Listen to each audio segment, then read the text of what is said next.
두 가지 좀 먼저 부탁드리는 말씀을 더 드리고 말씀을 나누겠습니다. 첫 번째는 원래 연말에 12월 중에 각 기관들 여러분들 조직하신 것과 또 계획들을 다 주셔야 하는데 아직까지 안 들어온 기관들이 있습니다. 윤주일학교 PTO에서부터 학부모회에서부터 성가대까지 모든 기관과 조직들, 그러니까 거부는 기관들의 조직표와 내년 계획들을 주셔야 요람에 반영해서 또 달력에 반영해서 여러분들에게 다시 드리겠습니다. 그래서 이번 주일까지 안 내시면 작년 걸 그대로 시켰습니다. 그래서 저는 이번 주일까지 꼭 다 내주셔야 되겠습니다. 두 번째는 오늘 예배를 마치면 친교는 없습니다만 우리 자녀들 옷 입고 있는 거 보이시죠? 중고등부가 준비한 순서가 있습니다. 원래 지난 우리 22일 주일에는 윤주일학교에서 영유아부에서 여러분들에게 항상 축하 찬양을 했고, 오늘은 중고등부에서 준비했습니다. 이 중고등부는 지난 둘째 주일에 5번가의 선물이라는 제목으로 또 콘서트를 했었는데, 그때 했던 것 중에서 요약해서 제일 잘했던 것 2개를 여러분들에게 보여드립니다. 그런데 그때 다 함께 참여하셨으면 좋은데 우리 참여 못하신 분들이 많아서 오늘 함께 한 번 더 나누기로 했습니다. 예배를 마치시면 그 자리에 잠시만 계시면 무대 세팅을 1분 만에 마치고 함께 우리 즐겁게 찬양을 즐기고 오늘 집으로 가시면 되겠습니다. 요즘 그렇게 아름답지 못하고 좋지 못한 일로 화제가 되고 있는 한 가수가 있습니다. 한국이라는 작은 나라에서 자신이 만든 레코드 음반을 100만 장씩 파는 일은 쉽지가 않습니다. 그런데 한때 이 가수는 음반을 발표하기만 하면 100만 장씩 계속 음반을 팔았던 대단한 가수였습니다. 원래 또 예술한다는 사람들이 독특한 사람들이 많죠. 이 사람도 약간 행동이 기행이 많아서 오해도 많이 받고, 그렇게 나이가 이제 훌쩍 40대 중반 후반이 되어가는 나이가 되었습니다. 이제 늦은 나이에 결혼을 앞두고 있는 나이에 이제 새로 결혼할 사람도 만나고 해서 결혼을 한다라고 했는데, 그것도 40대 후반에 아주 어려운 일을 만났습니다. 잘 아시겠지만 김건모라는 가수인데요. 지금 현재 문제가 되고 있는, 화제가 되고 있는 이것이 거짓 뉴스라면 잘 해결되기를 바라고, 일부 사실이 포함된 것이라면 또한 잘 해결을 해서 남은 삶을 좋은 가수로 좋은 노래를 부르며 살 수 있기를 바랍니다. 저는 이 가수에는 그렇게 관심이 없습니다만, 제가 오늘 말씀을 준비하면서 이 가수가 불렀던 노래 하나가 자꾸 생각이 나서 이 가수 이야기를 드립니다. 이 노래 중에 핑계라는 노래가 있습니다. 어떻게 하는지 아십니까? 내게 그런 핑계 대지 마, 입장 바꿔 생각해봐, 이런 노래가 있습니다. 네가 지금 나라면 넌 그렇게 말할 수 있겠니? 이런 노래입니다. 내게 그런 핑계 대지 마. 어떤 노래인가 하면 자기 사랑하는 연인이 자기를 떠나면서 혼자 남는 법을 나한테 좀 가르쳐 주겠다고 말을 했다는 거죠. 슬픈 사랑을 가르쳐 주겠다고 말을 했다는 거죠. 그래서 네가 나라면 그렇게 말하고 할 수 있겠니? 내 입장이 되어서 한번 이별을 통고받는 내 입장이 되어서 한번 생각을 해달라고 노래를 불렀었습니다.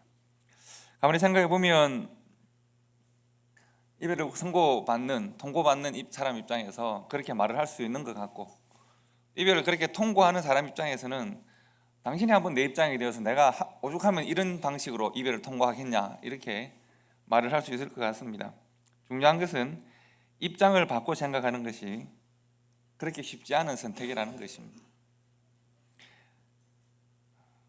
이 김건모라고 하는 이 가수가 자기가 기행을 할 때, 좋지 못한 그런 기행을 할 때 그 기행을 당하는 사람의 입장을 만약 고려했었다면 오늘 이런 어려움을 당하지 않았을 것이다 라는 생각이 들기도 하고요. 어쨌든 그렇습니다. 입장 바꿔 생각하기, 이것은 쉽지 않은 우리의 삶의 선택이지만 우리의 삶에서 꼭 필요한 삶의 전략일 수도 있습니다. 그리고 예수님께서는 마태복음에서 산상수훈이라고 하는 예수님의 첫 설교, 마태복음에 나와 있는 첫 설교 가운데 다른 사람의 관점에서 나 자신을 바라보기, 관점을 바꿔 생각하기에 대한 말씀을 하십니다. 7장 12절에 보시면 무엇이든지 남에게 대접을 받고자 하는 대로 너희도 남을 대접하라 라고 말씀을 하셨고, 이 말씀을 뭐라고 부르는지 혹시 아시죠? 골든 룰이라고 말합니다. 왜 골든 룰이라고 할까요? 3세기에 이제 로마가 복음화되고 세베로스 알렉산더라고 하는 황제가 있었는데, 무엇이든지 남에게 대접을 받고자 하는 대로 너희도 남을 대접하라는 말씀을 황금으로 새겨서 벽에 걸어놓고 날마다 그것을 봤다는 거죠. 그래서 그것을 그때부터 골든 룰이라고 부르게 되었다고 합니다. 그리고 일반적으로 기독교를 말할 때 기독교가 전하는 핵심적인 세 가지 중요한 구절 중에 하나를 이 말씀으로 듭니다. 가장 중요한 도덕적 덕목이다. 누구든지 대접을 받고자 하는 대로 남을 먼저 대접할 수 있다면 좋겠다라고 하는 겁니다. 내 이웃을 내 몸과 같이 사랑하라는 말씀도 같은 맥락이라고 보시면 됩니다. 결국 내 안에 있는 나의 소원, 내 안에 있는 나를 사랑하는 마음, 그 마음으로 이웃을 대하고 이웃을 사랑할 수 있다면 그것이 예수님께서 우리에게 베푸신 사랑을 가장 근접하게 실천하는 일이다라고 말할 수가 있겠습니다. 자, 여러분 이 골든룰 잘 아시죠? 잘 되던가요? 이게 잘 되지는 않습니다. 이게 잘 되면 골든룰은 아닐 것 같습니다. 이 일이 쉽지가 않습니다. 이거는 김금호라는 가수에게도 쉽지가 않고 여러분과 제게도 쉽지 않고 예수님의 말씀을 직접 메시아로 오신 예수님을 직접 만나고 직접 말씀을 듣고 배우고 있는 제자들에게도 쉽지 않습니다. 그리고 무엇보다 그 시대를 살고 있는 사람들에게 이 말씀은 정말 복음의 대상이 되는 사람들이 이 복음을 받고 이 복음대로 살기가 정말 쉽지가 않습니다. 유행가 가사에도 나올 만큼 이것은 모든 사람의 소원인데 제발 내 입장에서 좀 생각을 해주세요. 나를 먼저 고려해 주세요. 당신이 모든 말을 할 때 내 입장에서 한번 고려하고 말을 해봐 주세요 라고 하는 말은 우리들 모두의 소원일 수 있는데 금방 한번 실천할 수 있을 것 같은데 입장을 바꿔 생각해 달라고 내가 요청은 많이 하니까 누구나 다 할 것 같은데 그렇게 쉽지가 않습니다. 왜냐하면 이 일은 그야말로 골든 룰입니다. 참 쉽지 않은 일입니다. 그리고 인류 역사상 유일하게 딱 한 분만 이 일에 성공하셨습니다. 예수님만이 이 일에 성공하셨습니다. 하나님이신데 여러분과 제 입장에서 우리의 삶을 사시고 우리의 삶을 그대로 실천하시고 하나님의 뜻으로 이 땅에서 우리의 삶을 사셨던 분이 바로 예수님이십니다. 여러분 인류 역사를 보시면 많은 종교가 있지 않습니까? 종교라는 말은 가장 높은 가르침이라는 뜻입니다. 철학도 아니고 윤리도 아닙니다. 도덕도 아니고 과학도 아닌 그 모든 것들을 넘어서는 가르침, 이 종교입니다. 이 모든 종교, 보편적 모든 종교에는 신을 향한, 사람의 존재를 넘어서는 신을 향한 갈망과 열정들이 표현되고 있습니다. 그래서 그 모든 고등 종교들은 인생을 어떻게 해석하고 인생이 만난 문제를 어떻게 답을 할까 진지하게 고민하고 그 답을 그 종교가 믿는 신적 존재로부터 얻으려고 노력합니다. 그래서 이 모든 노력과 이 모든 시도는 이 땅에서의 삶의 일어나는 많은 문제들과 이 땅에서의 소원과 이 땅에서의 뜻이 우리가 믿는 신, 인류가 믿는 신의 신적 존재에게 답을 얻는 과정입니다. 즉, 이 땅에서의 문제가 우리의 삶의 문제가 하늘로 올라가서 하늘에게 답을 구하는 것이죠. 그리고 종교적 대답을 얻습니다. 땅의 뜻이 하늘에서 응답되는 과정, 이것이 종교입니다. 사람의 눈물과 고통이, 사람의 소원과 열심이, 사람의 노력과 성취가 모든 종교에 다 담겨 있습니다. 성경에도 그렇습니다. 구약에도 보시면 이러한 보편적 개념에서 크게 벗어나지 않습니다. 우리 신앙의 선조들이 이런 개념으로 하나님께 나는 하나님을 이렇게 알고 있습니다 라고 고백하는 장면들이 있습니다. 그 대표적인 예가 예를 들면 엘리야입니다. 엘리야는 한 시대를 대표하는 대단한 선지자입니다. 하지만 선지자라고 해서 그가 고백하는 모든 신앙이나 하나님을 향한 모든 고백들이 다 옳거나 다 성경적인 것은 아닙니다. 때로 하나님께서는 너의 생각이 틀렸다라고 책망하시는 때가 있습니다. 하나님의 선지자들 혹은 하나님의 사람들에 대한 책망이나 하나님께서 고쳐주시는 생각들은 대부분 이 엘리야에 대한 하나님의 태도와 하나님께서 하시는 말씀과 크게 다르지가 않습니다. 즉 엘리야는 예를 들어서 아합 왕과의 싸움을 하는 사람이죠. 그래서 바알 선지자들 450명이나 되는 선지자들과 함께 혼자서 싸움을 선포하고 영적인 전쟁을 합니다. 그래서 하나님께서 그에게 불을 내려주셔서 바알 모든 선지자들을 물리치고 아합 왕 앞에서 살아계신 하나님을 증거했다고 생각했습니다. 내 열심을 냈었습니다. 그런데 엘리야는 광야로 쫓겨갑니다. 이긴 것 같은데 여전히 나는 패배하는 삶을 살고 있습니다. 너무 억울하고 분해서 내 열심의 결과, 나의 승리의 결과가 이것밖에 안 되는가? 나는 분명히 이렇게 영웅적인 승리를 거뒀는데 쫓겨가야 되는가? 그 광야에 들어누워서 하나님 앞에 원망하고 때를 씁니다. 차라리 나를 죽여달라고 때를 씁니다. 하나님과 논쟁합니다. 하나님, 나를 잘 아시지 않습니까? 하나님, 나는 나의 모든 하나님을 향한 이 열정이 열심히 특심한 사람입니다. 나 같은 사람이 또 없는데 하나님, 왜 내게 이런 결과를 주십니까? 다른 말로 하면 내가 이 정도 했으면 하나님은 이 정도로 대답을 하셔야죠. 내 행동과 헌신의 결과가 하나님의 나에 대한 헌신의 결과로 나타나야죠 라고 하는 것입니다. 그런데 하나님은 그의 생각을 인정하지 않으십니다. 하나님은 그를 좀 더 깊은 광야로 인도하시고 아주 세미한 바람으로 그에게 응답하시는데 엘리야의 기대와는 다른 답을 주십니다. 엘리야만 그렇지 않습니다. 욥이 그랬습니다. 내 생각에는 내가 이 정도로 살면 하나님은 나에게 이렇게 하셔야 합니다. 하박국이 그랬습니다. 다윗도 그렇습니다. 내가 이렇게 무엇인가 열심히 하고 종교적 행위를 하면 내가 하나님을 움직일 수 있다고 생각합니다. 그런데 하나님이 원하시는 우리의 신앙은 이 땅에서의 열심과 이 땅에서의 뜻이 하늘에서 이루어지는 것이 아닙니다. 이 땅에서 하늘을 움직일 수 있는 것이 아닙니다. 예수님께서는 제자들에게 기도를 가르치실 때 이렇게 가르치셨습니다. 뜻이 하늘에서 이루어진 것처럼 땅에서도 하늘의 뜻이 이루어지기를 기도하라고 했습니다. 여러분, 뜻이 하늘에서 이루어지는 이 뜻은 누구의 뜻일까요? 나의 뜻일까요? 교회의 뜻일까요? 사람의 뜻일까요? 최고로 하나님을 헌신하는 사람의 뜻일까요? 그렇지 않습니다. 뜻은 하나님의 뜻이 하늘에서 이루어지는 겁니다. 그리고 우리의 기도는 하나님의 하늘에서 이루어진 그 뜻이 이 땅에서의 나의 삶에서, 이 땅에서 우리 교회의 삶에서, 이 땅에서 우리의 가정에서 하나님의 하늘에서 이루어진 그 뜻이 이 땅에서 이루어지도록, 사람의 뜻이 하늘에서 이루어지는 것이 아니라 하늘의 뜻이 사람의 삶에서 이루어지도록 기도하라고 말씀하셨습니다. 하나님의 뜻이 사람에게 이루어진다는 것, 하나님의 뜻이 온전하게 사람의 삶에 이루어지는 것이 가능한 일일까?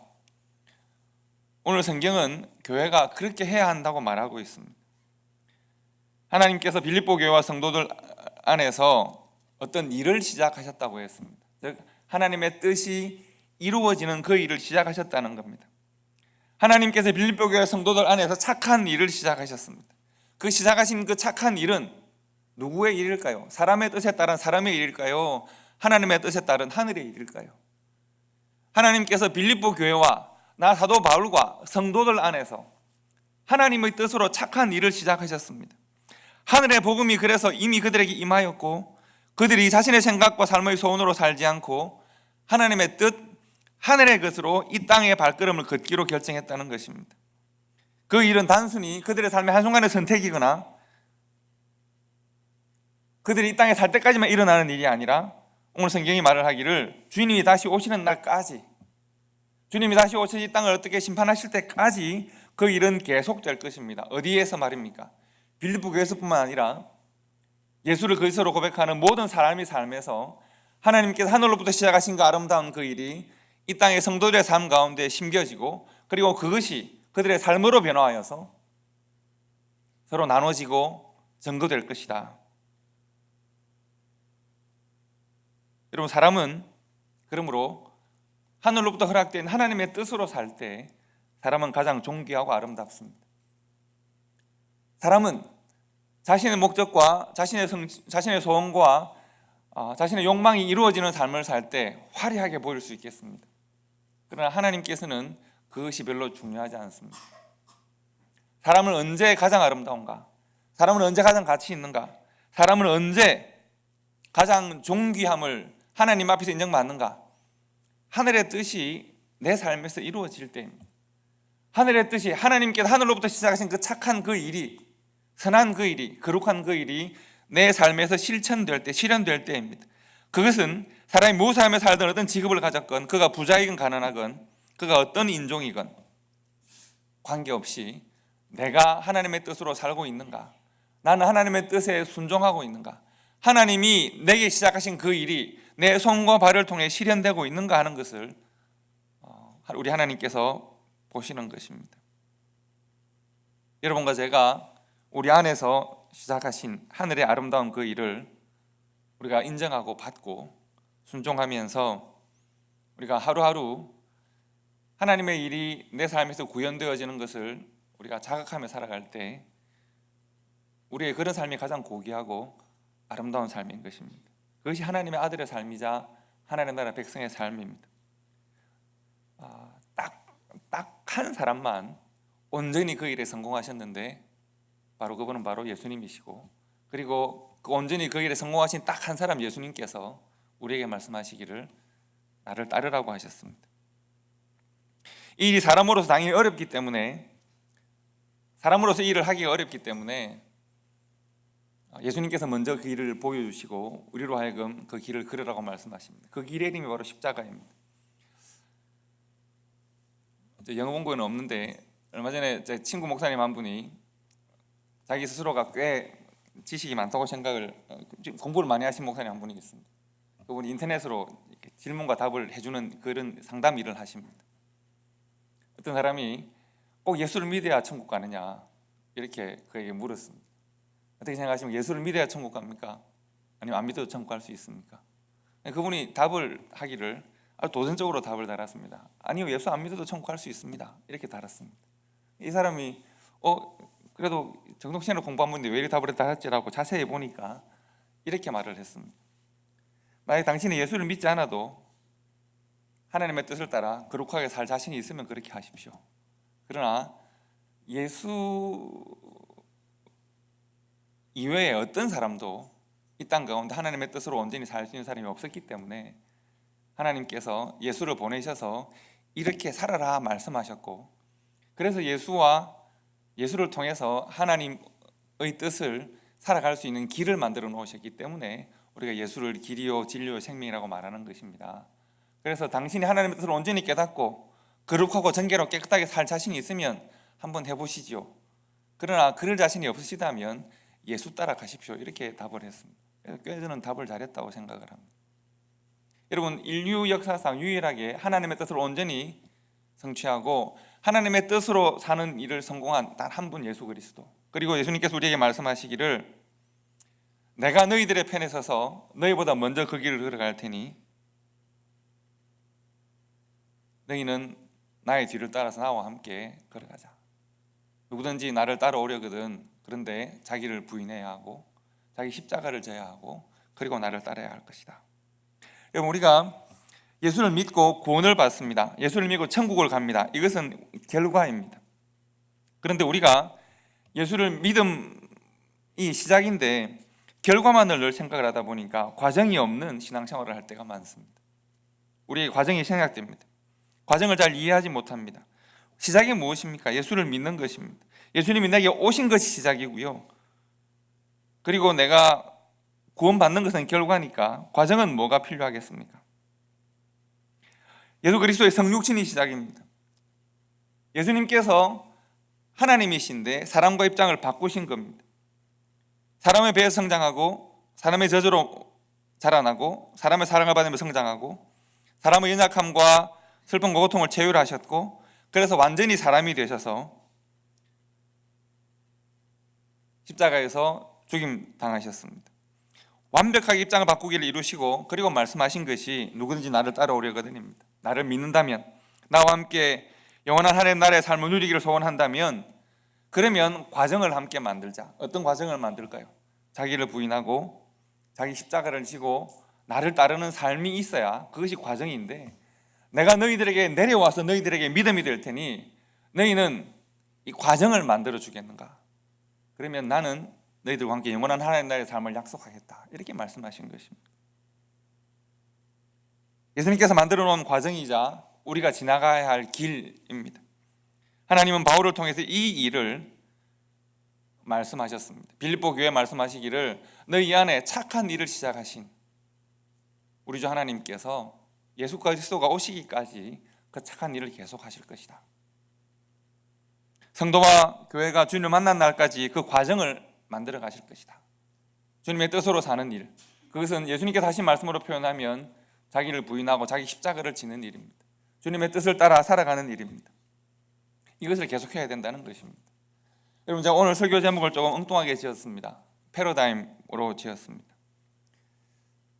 패러다임이라는 말은 사진적 의미로 보시면 이렇습니다. 어떤 한 시대 사람들의 견해나 사고를 근본적으로 규정하고 있는 테두리로서의 인식의 체계 또는 사물에 대한 이론적인 틀이나 체계, 말이 어렵습니까?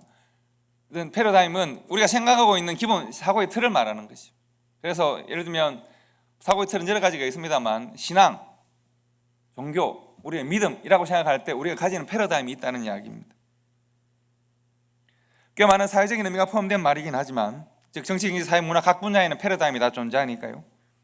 그래서 이것이 바뀌어야 된다라고 할 때 우리는 패러다임의 전환이라는 말을 사용합니다. 그리고 우리의 신앙에서도 이런 요소들이 좀 있습니다. 고민하셔야 합니다. 여러분 생각해 보십시오.